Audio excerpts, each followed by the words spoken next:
Buenos días a todos. Mi nombre es José Pitón, soy rabino, soy argentino, vivo en Nueva York ahora y estoy de visita aquí.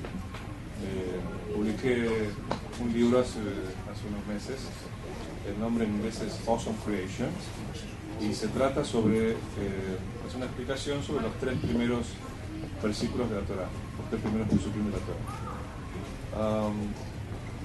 Por supuesto que estos versículos son, gracias, son muy interesantes porque hablan de la creación, ¿no? De la creación del universo y la creación del planeta Tierra. De eso trata el primer versículo. El segundo trata del inventario del planeta Tierra que bien fue creado, qué es lo que Dios creó y cómo era. Y el tercero, la creación de la luz. ¿Okay? Entonces yo dediqué a cada uno de estos versículos 3 capítulos. Digamos que la tesis más importante del libro se podría formular de la siguiente manera. El judaísmo cree que el autor de la Torá, de la Biblia hebrea, y el autor del mundo son el mismo ser. Y por lo tanto, no debería existir en teoría un conflicto entre las dos cosas, ¿verdad? Entre ciencia y Torá. Y mi tesis, que es una tesis maimonidiana, de Maimónides, dice que si existe un conflicto es porque no entendimos lo suficientemente bien lo que la ciencia dice o porque no entendimos lo suficientemente bien lo que la Torá dice. De manera que el libro, en el libro dedico algún capítulo o dos al tema científico, que es el que voy a hablar hoy, pero más que nada le dedico tiempo a explorar el tema bíblico, es decir, revisar, por ejemplo, las traducciones, lo cual creo que no hay muchos libros que hablen al respecto de eso. ¿Me comprende lo que quiero decir? Y mi especialización es hebreo, es la lengua hebrea. Entonces muchas veces uno ve traducciones que no reflejan realmente lo que la Torah quiere decir, por lo tanto eso va a generar muchos más conflictos de los que deberían existir, ¿no? Bueno, voy a comenzar sobre el tema del Big Bang, que a lo mejor a ustedes les interesa un poquito más. Y cuál podría ser, cómo podría formularse una teoría judía respecto al Big Bang, cuál sería el ángulo judío, la visión de la teoría del Big Bang. En primer lugar, uno tiene que saber que la teoría del Big Bang tiene mucho más coincidencias que diferencias con lo que dice la Torá, o con el concepto de creación. Para comprender eso mejor, hay que adentrarse un poquito en el background del Big Bang, es decir, así los veo mejor, ¿no? A todos. Es decir, ¿cuál fue la historia del Big Bang? ¿Y qué pasaba antes de que la teoría del Big Bang fuera formulada? Y es muy interesante, y no sé por qué no se habla demasiado del tema. Aristóteles pensaba y creía que el mundo no había sido creado, que el mundo no había tenido un comienzo, que no existía un Bereshit. ¿Okay? ¿Por qué? Por dos razones, una científica y otra filosófica. La filosófica era que su Dios, el Dios de Aristóteles, no tenía voluntad, es decir, no podía cambiar de opinión y decir de un día para el otro, voy a hacer un mundo. Era un Dios inmutable, un Dios que no tenía voluntad de decisión. ¿Okay? Por lo tanto, él decía, filosóficamente no puede existir un Dios que haya creado el universo. Por lo tanto, Dios coexistió con el universo, según Aristóteles. Lo segundo era que Aristóteles veía un universo, o lo que él veía era apenas algunas estrellas y planetas, en lo cual todo era predecible y orbital, ¿se puede decir? O sea, circular, ¿verdad? Y la circularidad no implicaría un principio, no implicaría un comienzo. Por lo tanto, estaba todo resuelto. Dios coexistió con el universo, no lo creó. El universo siempre existió. Es, fue y será siempre igual. ¿Okay? Esa teoría, en hebreo los filósofos la llamaron Olam Kadmon, un universo preexistente, fue la que prevaleció durante siglos. Desde Aristóteles, y antes de Aristóteles incluso, era la que sostenían los mitos, ¿cómo se dice?, mesopotámicos de la creación o del Oriente Medio, como los sumerios, Enuma Elish, o los hititas del reinado del cielo, etc. Y prevaleció hasta el año 1930, hasta ahí. Y incluso, aunque después hubieron ciertos avances astronómicos y de astrofísica, y se descubrieron muchas más estrellas que las 1025 que contó Ptolomeo, de todas maneras no había ninguna evidencia de que el universo había tenido un comienzo. La idea de Aristóteles siguió siempre como la idea científica. Y todo ese tiempo los rabinos, o incluso sacerdotes de otras religiones, que sostenían la creación, como lo dice la Biblia, estaban por supuesto a la defensiva, ¿no? Y iban en contra del sentido común y del sentido científico de la época. Incluso cuando se descubren los telescopios y se ven que no hay 1025 estrellas, sino que hay en principio centenares de miles, después vieron que eran muchas más, que eran millones, e incluso cuando hay lo que llaman Great Debate, año 1920, donde recién allí se debatió si la Vía Láctea era todo lo que existía o había algo más. Y en ese momento fue Edwin Hubble, en Pasadena, el que descubrió que una nebulosa que se veía por allí no era parte de la Vía Láctea, sino que estaba muchísimo más lejos de lo que se pensaba. Creo que habían medido que la Vía Láctea era 100.000 años luz y esto estaba a 700.000 años luz. ¿Okay? Entonces de pronto el universo creció inconmensurablemente, ¿no? Edwin Hubble, alrededor de 1930, a través de de un sistema llamado Redshift, alguno de ustedes lo conoce que estudian física, la medición de la velocidad, de la luz, de la distancia, etc. Él descubrió lo que Stephen Hawking dijo que era el mayor descubrimiento de la historia de la humanidad. ¿Cuál fue? ¿Cuál fue ese descubrimiento? El mayor descubrimiento de la historia de la humanidad. ¿Qué pudo haber sido? ¿Perdón? Big Bang un poquito después. Antes de que el Big Bang, digamos, lo que dio origen al Big Bang fue este descubrimiento, 1930. Edwin Hubble.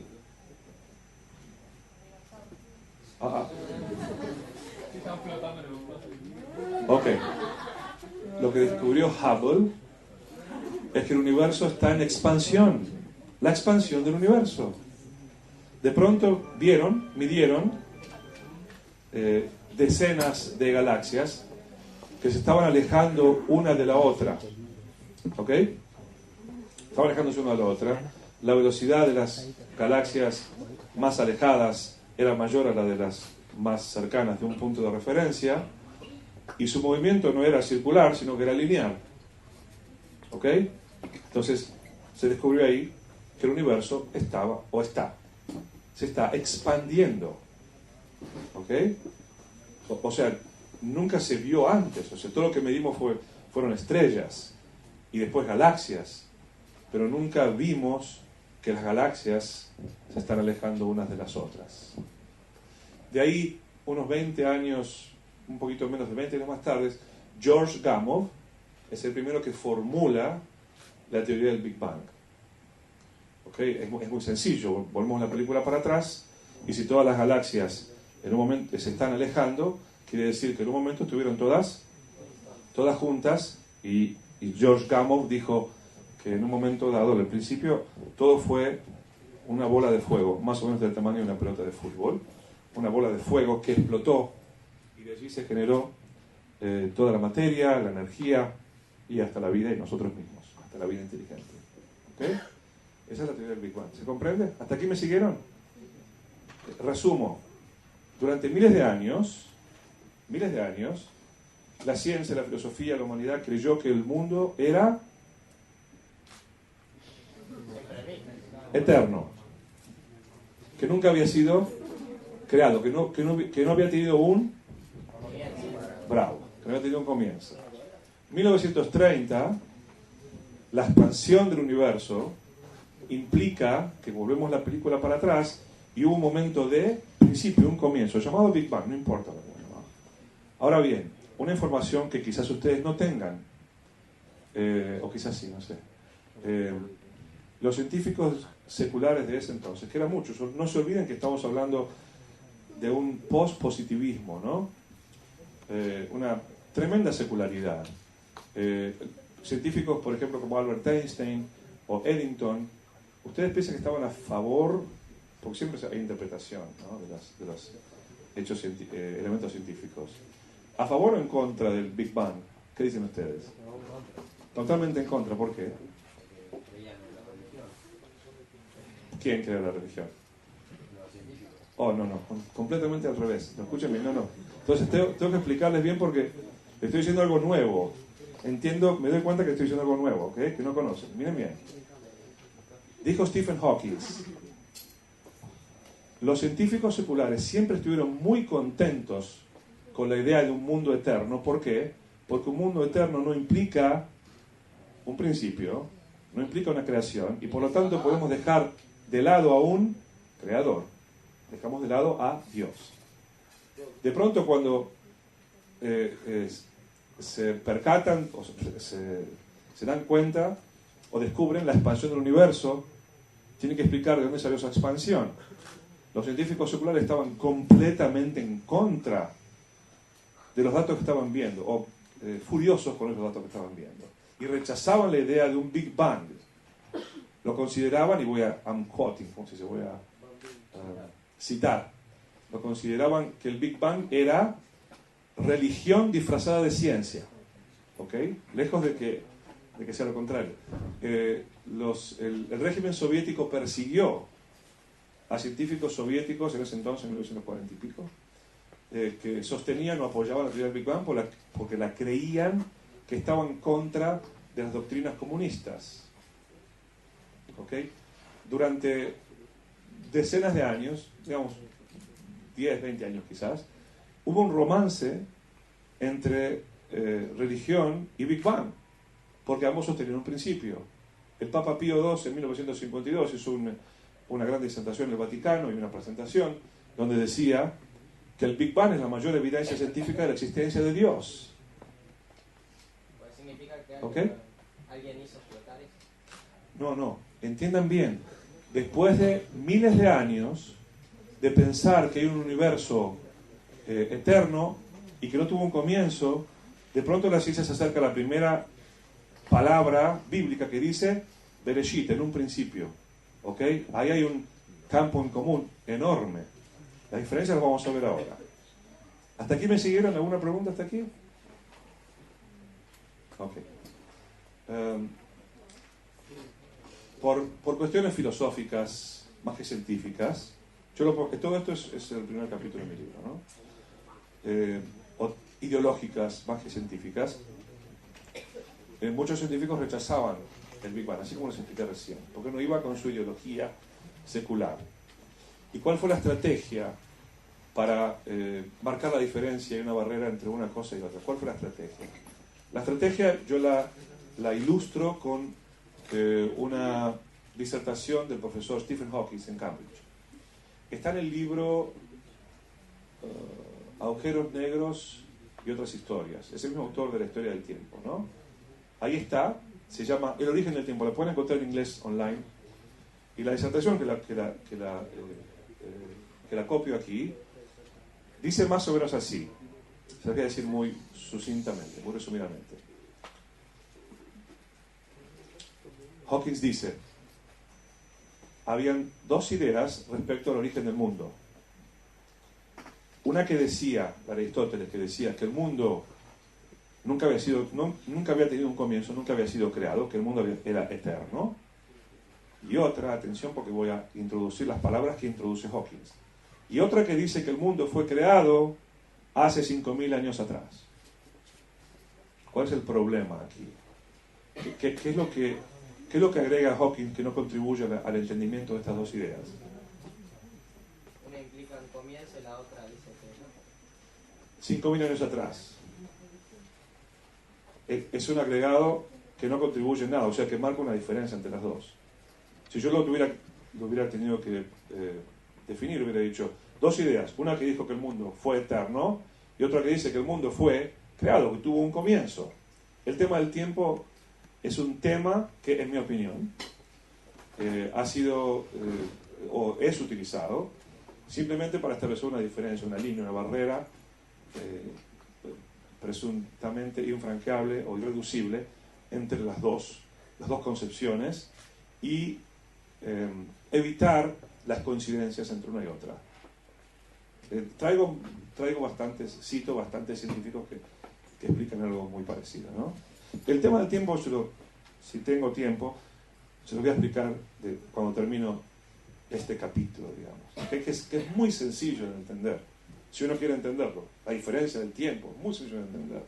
Pero voy a decirles cuál es la diferencia mayor en cuanto al concepto entre lo que dice el Big Bang y lo que dice la Torah. O, si se quiere, lo que voy a hacer ahora es dar digamos, la visión judía, crítica, con respecto a lo que es el Big Bang. ¿Ok? ¿Hasta aquí estamos bien? ¿Ok?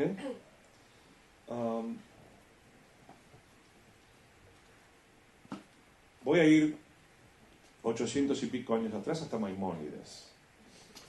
Maimónides explicó algo muy interesante respecto a la creación bíblica. ¿Okay? Él dijo que hay ciertos temas sobre los cuales no solamente no tenemos información, sino que tampoco estamos capacitados mentalmente para concebirlos o imaginarlos. Así como un mono tiene la imposibilidad de concebir o imaginar átomos, ¿okay? La idea de un átomo, ¿okay? O la idea de la electricidad. Nosotros también estamos condicionados para entender algunas cosas y si quiere incluso imaginarlas. Les voy a dar un ejemplo que está basado en Maimónides, pero lo voy a traducir un poco más moderno. El ejemplo es el siguiente. Imaginen ustedes que son científicos. Somos científicos extraterrestres, robots inteligentes que tenemos la oportunidad de visitar el planeta Tierra y nuestra misión es estudiar la especie humana. ¿Ok? Para lo cual, ¿qué hacemos? Venimos a Buenos Aires y tomamos prestado un niño de 2 años. ¡Bum! Lo tomamos, lo llevamos a una nave espacial y lo estudiamos ahí durante 2 meses. Le damos un hábitat con oxígeno, traemos comida, tenemos todo lo que el niño necesita y lo estudiamos durante 2 meses. A los 2 meses lo dejamos de nuevo en casa y volvemos a nuestro planeta para sacar nuestras conclusiones. Y ahora tenemos que hacer la presentación de qué sabemos de la especie humana. Este niño se llama Adam, ¿ok? ¿De acuerdo? Muy bien. Voy a hacer la presentación. Hemos aprendido que la especie humana, que Adam, come, que sin comida no puede sobrevivir, ¿okay? Que come por la boca. Hemos descubierto que Adam respira por la nariz. También tenemos MRIs y rayos X. Vimos que tiene un sistema circulatorio, un aparato digestivo, los pulmones, el corazón, you name it. ¿De acuerdo? Pero hemos visto algo más también. ¿Hemos visto algún cambio en Adam?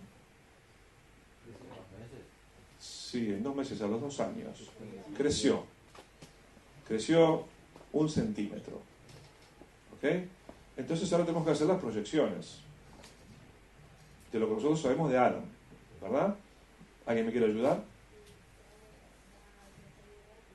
Claro, si Adam creció 1 centímetro en 2 meses, significa que en 1 año va a crecer 10 centímetros. Significa que cuando tenga, a ver, si ahora tiene 1 metro, alguien me tiene que ayudar acá, cuando tenga 12 años va a tener 1,60 m, ¿no? ¿Ok? Y cuando tenga 20 años va a tener 2,20 m. Y cuando tenga 30 años va a tener 2,80 m. Y cuando tenga 40 años va a tener 3 metros 40. Cuando tenga 50 años va a tener 4 metros y medio. ¿Ok? ¿Voy a estar equivocado? ¿Sí o no? Estamos... no se confundan. Estamos en Planet X. En Planeta X ahora. Estamos en Planeta X. No son humanos. Somos robots que acabamos de estudiar la especie humana. ¿Estoy equivocado? ¿Alguien puede refutar lo que yo estoy diciendo? Mi presentación imposible. Está perfecta. Usted a 60 años va a tener 5 metros, etcétera, etcétera. Algo más sofisticado todavía.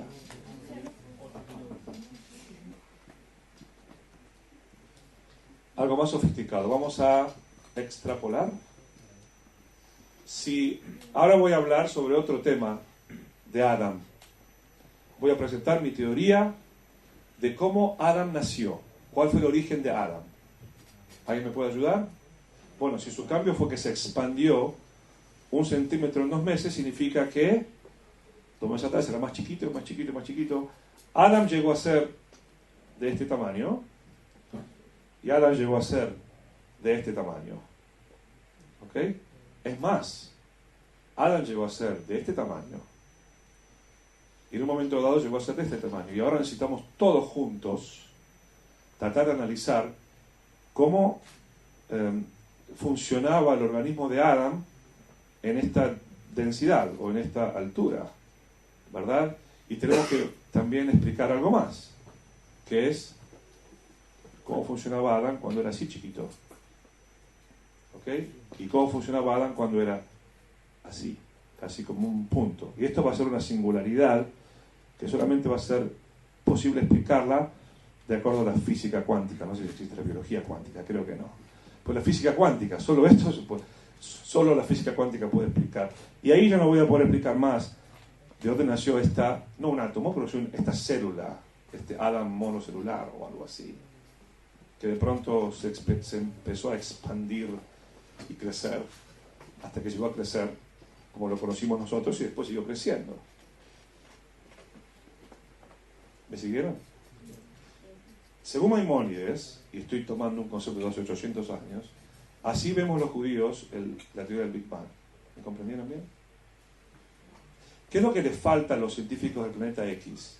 ¿Qué información les falta a los científicos del planeta X para que pudieran haber concebido lo que sabemos nosotros que fue la verdad? Darlo del principio y cómo termina. No saben lo que es una mujer. No conocen el género femenino. No conocen que existe en la raza humana hombre y mujer. Ya, sin eso ya no. Es imposible que puedan ellos concebir embarazo, concepción. ¿Estamos de acuerdo? Sexualidad completa. Imposible. ¿Qué más previene a los científicos de poder imaginar concepción, embarazo, gestación, etcétera, nacimiento? ¿Qué más? Te voy a explicar. Presten atención. Que todas las leyes fisiológicas serían contradecidas por las leyes embriológicas. Lo más básico de la fisiología, es decir, que respiramos por la nariz y comemos por la boca, estarían contradecidas por la embriología, que existe un ombligo por el cual respiramos y comemos, entre otras cosas. ¿Ok? Y que que un ser humano puede estar en el vientre de otro. De manera que no tengo ni la información ni la capacidad para poder concebir e imaginar cómo fue realmente el nacimiento de Adán. ¿Ok? No tengo la información de lo que es una mujer. Y tampoco puedo, esto lo subrayen en esta oración, por favor, no podemos deducir la embriología de la fisiología. ¿Se comprendió? Imposible. Si solamente conozco la fisiología de Adam, no puedo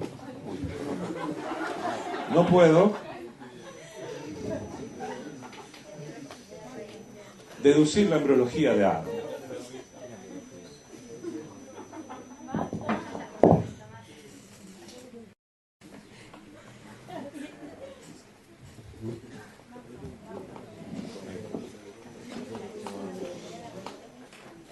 ¿Ok? De acuerdo a esta visión,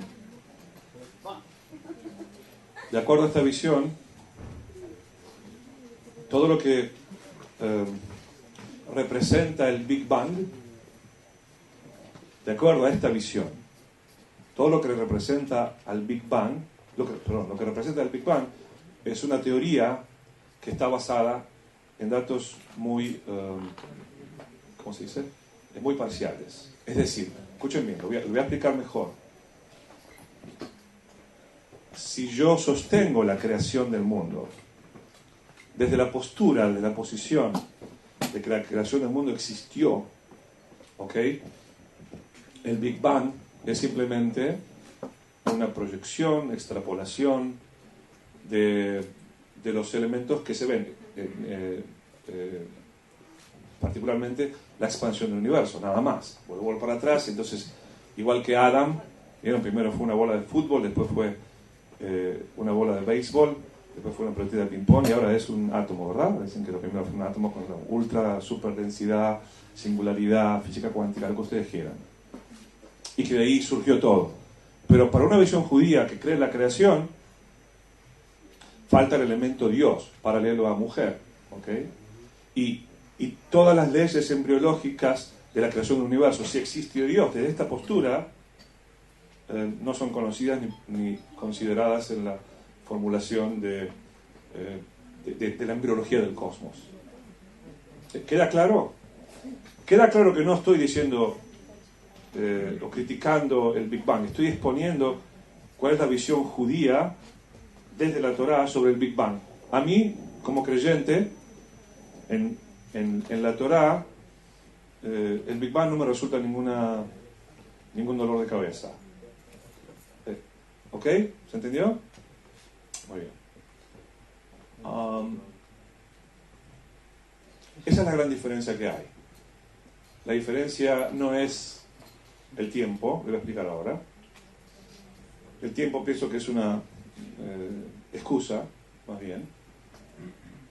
Las coincidencias son enormes, porque por primera vez la ciencia habla de comienzo.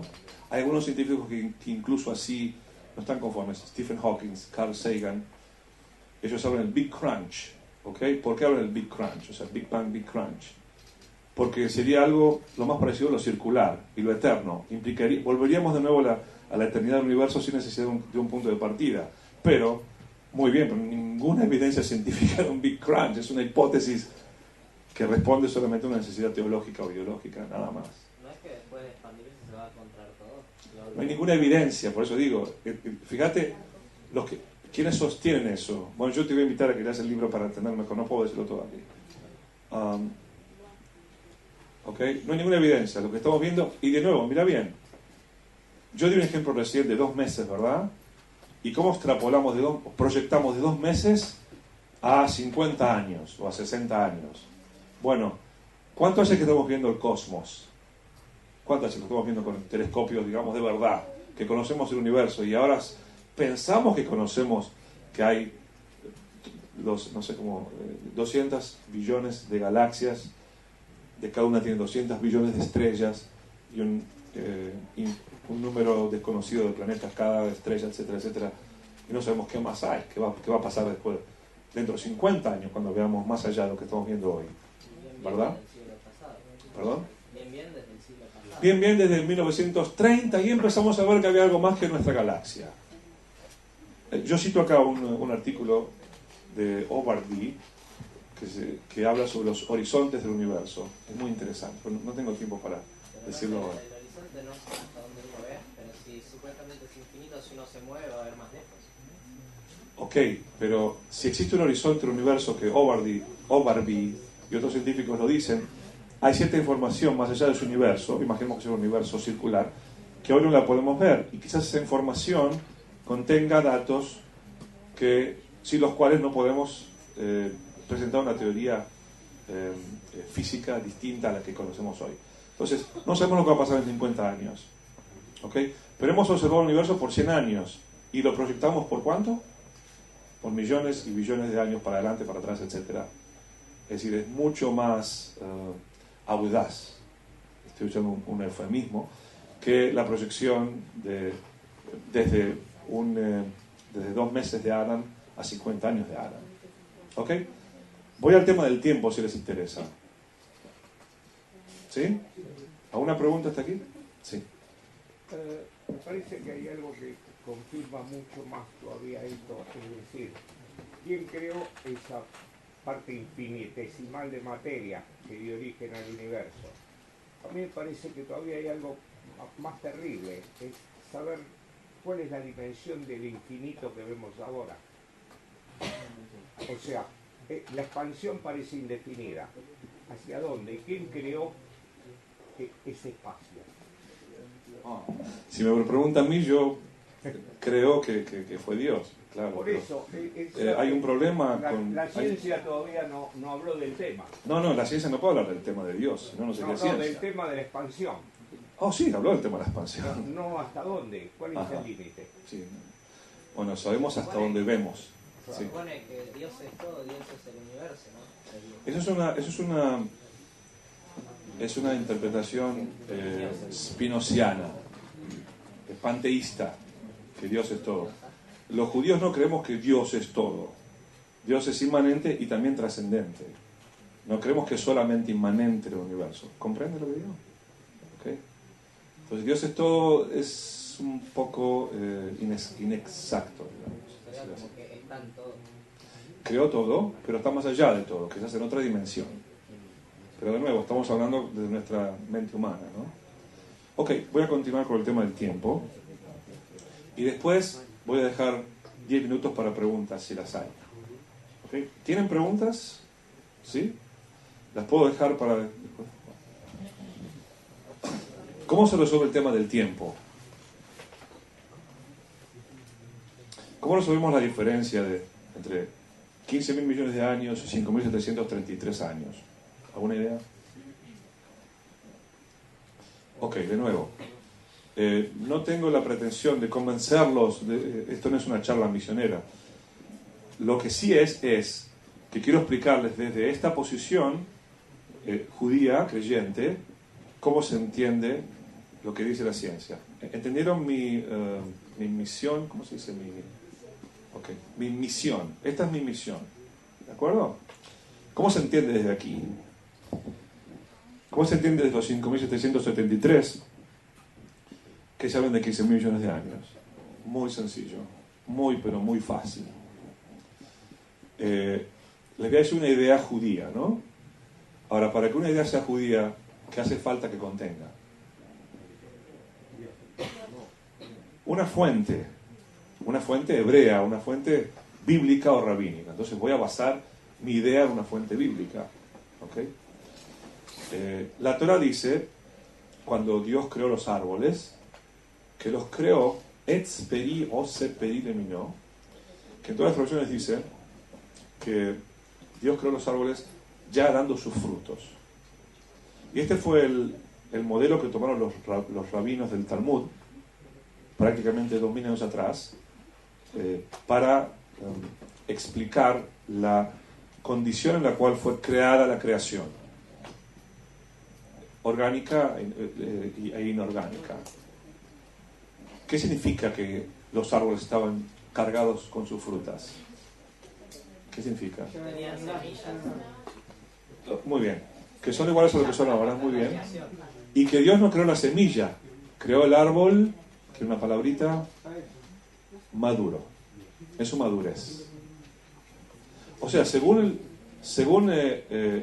la visión judía, la creación fue establecida por Dios en su madurez. ¿Ok? Es decir, desde la visión judía, ¿qué fue primero? ¿El huevo o la gallina? La gallina, perfecto. ¿Y cómo creó Dios a Adán, al primer hombre? ¿Como un bebé? Como un hombre. Según los rabinos del Talmud, que hablaron del tema incidentemente, circunstancialmente hablaron del tema, lo creó con un cuerpo de 20 años. Hay una cuestión semántica, ¿no?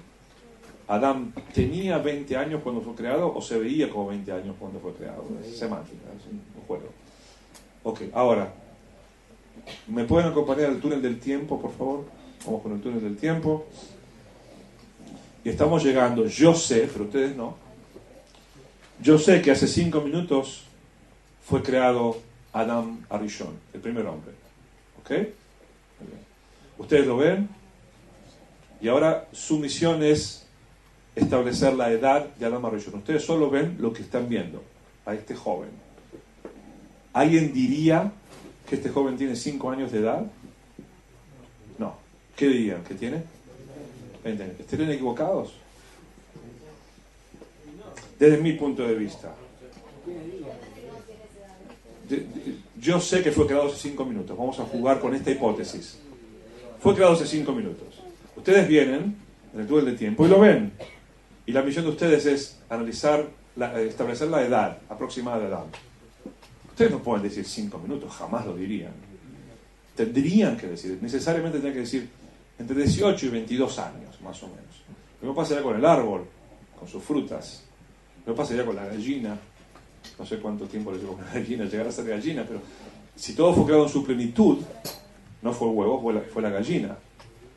Y si ustedes son científicos, geólogos, y yo los llevo al túnel del tiempo, hasta lo que yo sé que son 5 minutos después de que el monte Everest fue establecido por Dios, ¿qué dirían ustedes?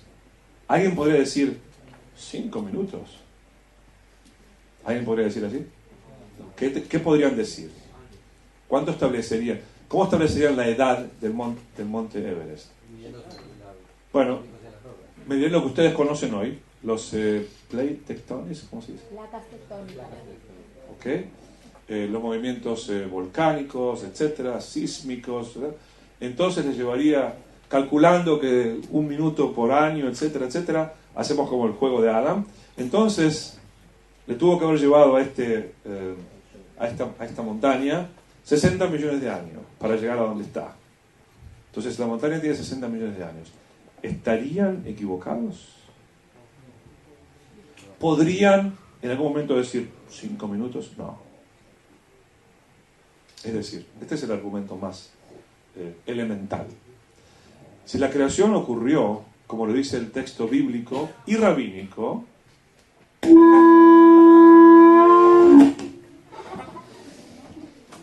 si la creación ocurrió, como lo dice el texto bíblico y rabínico, entonces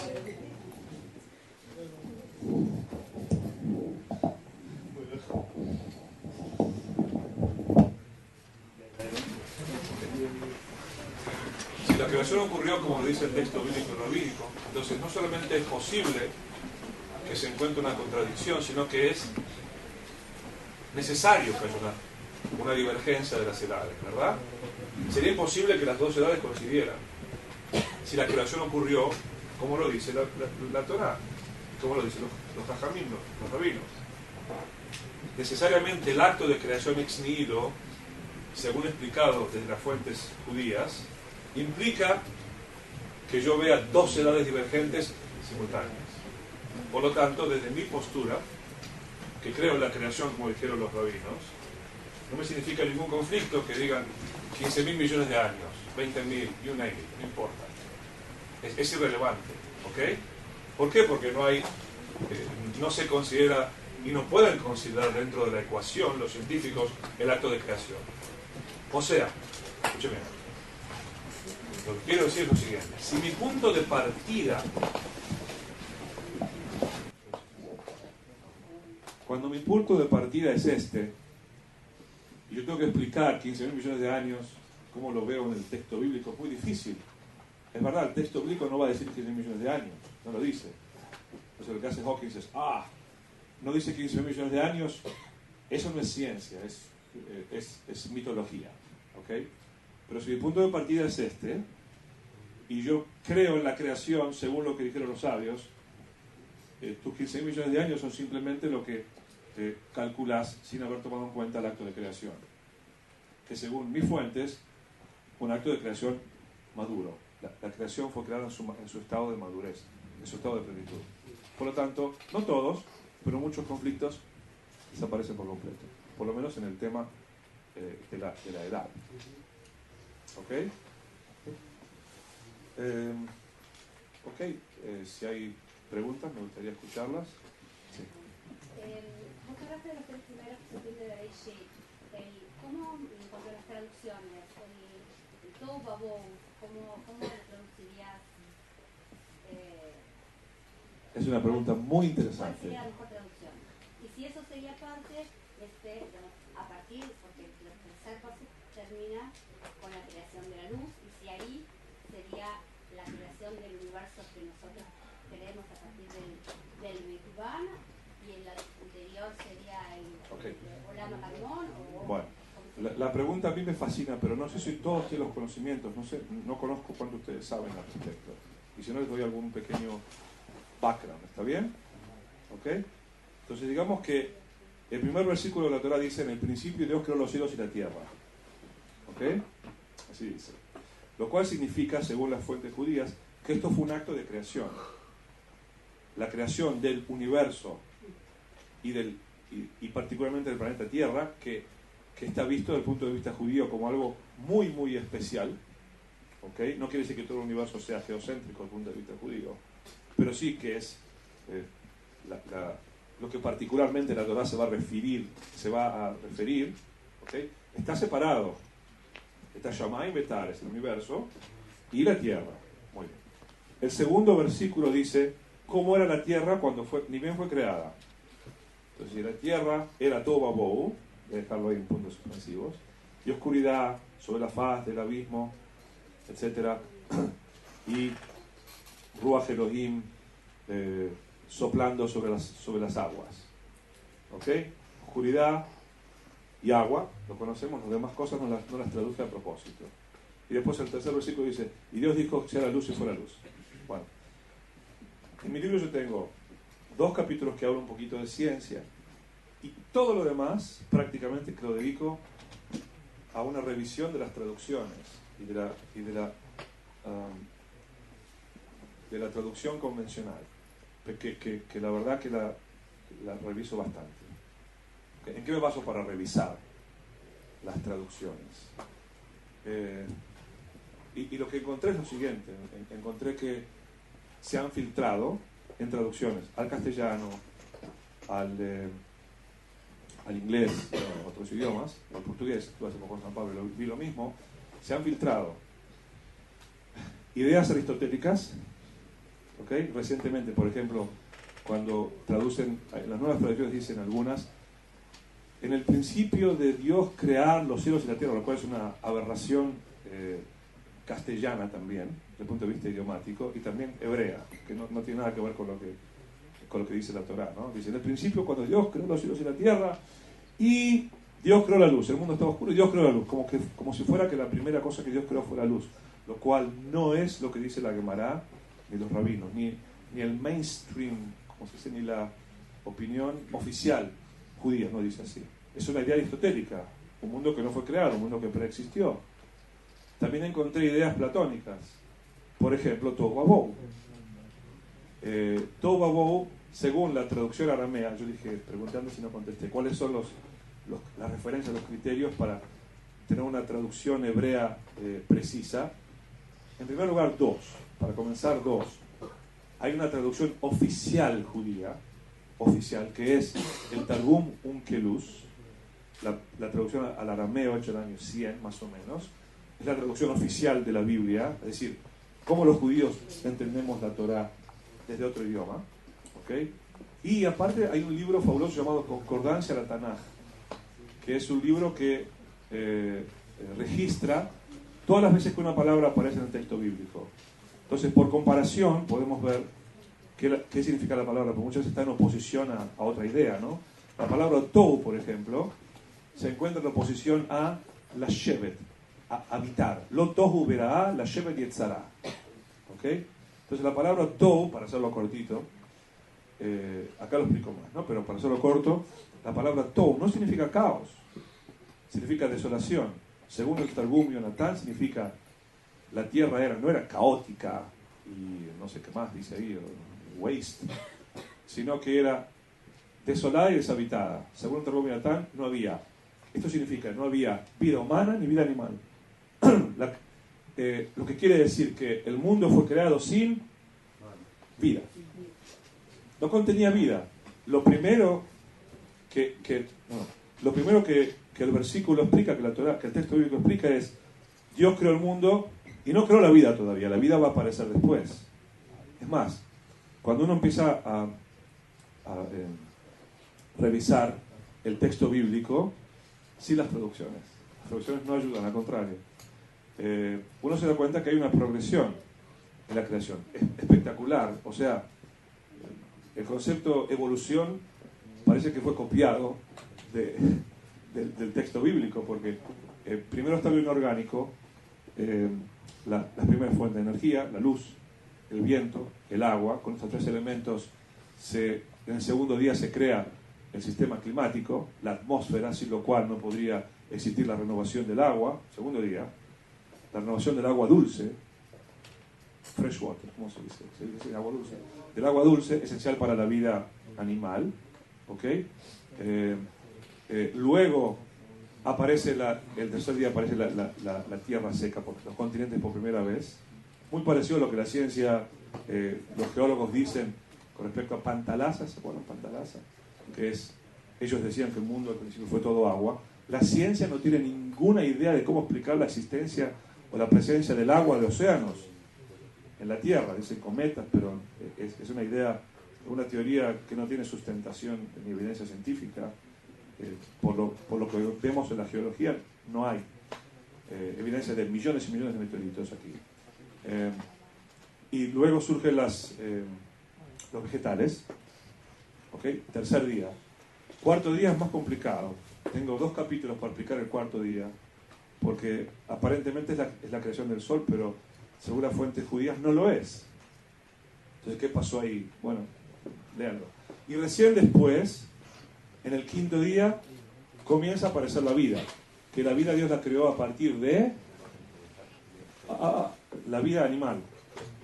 ¿La creó ex nihilo, de la nada? No, según la Torá, la vida la creó, está ahí, no explícito, los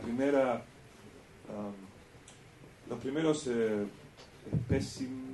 especímenes vivos, Dios los creó a partir del agua. Los reptiles, los invertebrados, las aves, etc. A partir del agua.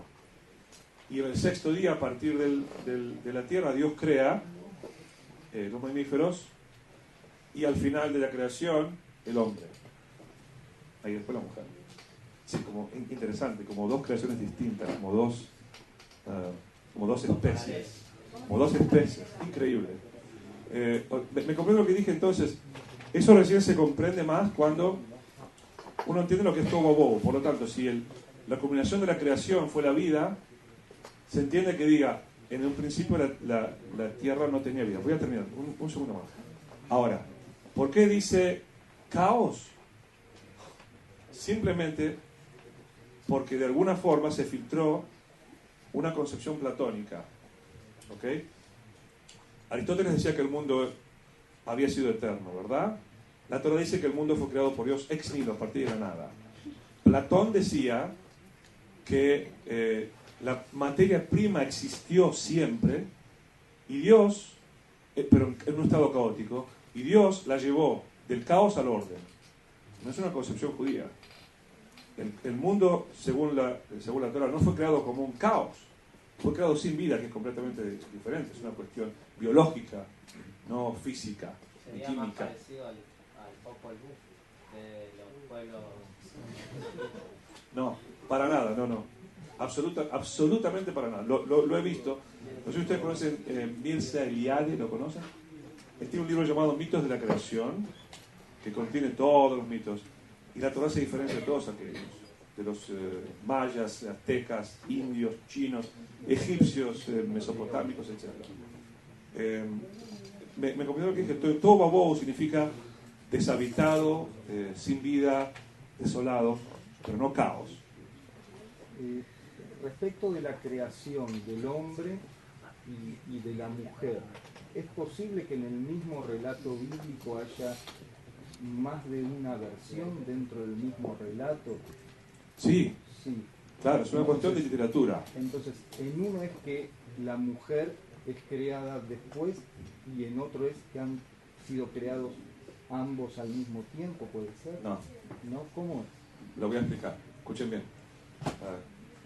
Es como que el primer capítulo de la creación, del punto de vista de literatura, es mucho más resumido. Entonces dice, Dios creó al hombre y a la mujer, ¿ok? El segundo capítulo abre el window, Dios creó al hombre y a la mujer y lo expande. El segundo capítulo no es otra versión, es la versión extendida de la versión resumida de la creación, ¿ok? El primer capítulo va desde el primer día hasta el sexto día y después el Shabbat. Literariamente, no se va a expandir el texto bíblico allí y contar toda la historia de cómo fue creado Adán y Javá. ¿Okay? El segundo capítulo expande mucho más. Es una cuestión de literatura, o sea, cuando se lee la Torah, también hay que tener un sentido literario para comprenderla. No es una versión diferente, es una versión expandida. ¿Ok? No sé si se comprende lo que digo. ¿Alguna pregunta más? Sí. Con el tema de tu idea de Adán, de cómo los extraterrestres lo descubrían y pensaban que iba a ir evolucionando. Porque ellos no sabían de dónde venía, pero venía de otra persona, otro humano. ¿No se podría pensar que también el universo puede venir de otro universo? Ese pensamiento tenía que Dios podría ser otro universo. Claro, los sabios judíos son un poco más humildes y dicen Maaseh Bereshit, la embriología del universo está más allá de lo que podemos concebir e imaginar. ¿Ok? Entonces, claro, en teoría puede ser lo que uno quiera decir. Pero según lo que vos decías... Según la visión judía, no viene de otro universo. Hay una creación inteligente. ¿Ok? Hay una creación hecha por un creador. 5 minutos más, sí. ¿Algunas preguntas, chicos? Una preguntita. El hombre como, digamos, lo último que creó Dios, ¿es lo perfecto? En la Torá, digamos, la avisó como, bueno, empezó a crear los animales, las plantas y el hombre, ¿no? Como su última creación. No es lo perfecto. Digamos que es el... Yo porque lo quiero pensar desde comparándolo con lo científico, ¿no? Con la teoría de la evolución. Porque recién explicaste muy bien cómo no se contradice, cómo vos decís que, bueno, se crearon los primeros organismos en el agua, después en la tierra, y Interesante, ¿no? Claro. Sí. Pero la idea de la evolución no es la perfección. No, el hombre no fue creado perfecto. ¿Ok? Según el relato bíblico, el hombre pecó. Si imagen de semejanza de Dios significa, escuche bien, que al hombre le fue concedido libre albedrío, que es, por lo cual lo hace un ser único en la creación. No se habla de mayor inteligencia, se habla de libertad, de poder decidir entre un valor y una necesidad. Sí, pero que sí que puede disponer de todo lo demás creado, que el hombre puede que disponer... tiene esa responsabilidad. Al principio, por ejemplo, no se le da al hombre la oportunidad de comer otros seres vivos. Los primeros hombres en la Torá debían comer plantas, ser vegetarianos, ¿no? Ahora, voy directo a esta pregunta para si hay alguna pregunta más. No, el hombre no es concebido en la Torá como la perfección, pero sí el último estado de la creación. O sea, la creación va, como dije antes, preparando durante los 4 primeros días, se prepara el mundo para albergar vida. ¿Ok? Quinto día aparece la vida, insectos, etc. Luego, sexto día aparecen los mamíferos, y en el sexto día, al final, aparece el hombre como el mayor upgrade de la creación. O sea, lo inorgánico, ¿ok? Las plantas, los animales y la vida inteligente. En ese sentido, sí hay una cuestión que tiene que ver con evolución. Yo tengo lo que decir con respecto a evolución y Torah, semejante a lo que dije recién en Big Bang y texto bíblico, pero no me daría el tiempo, me encantaría, pero no me daría el tiempo ahora. Bueno, voy a contestar esta pregunta y me voy. ¿Puede ser? Escúcheme. ¿A alguien le interesa esta pregunta? Contesto esto y nada más. Les dije antes.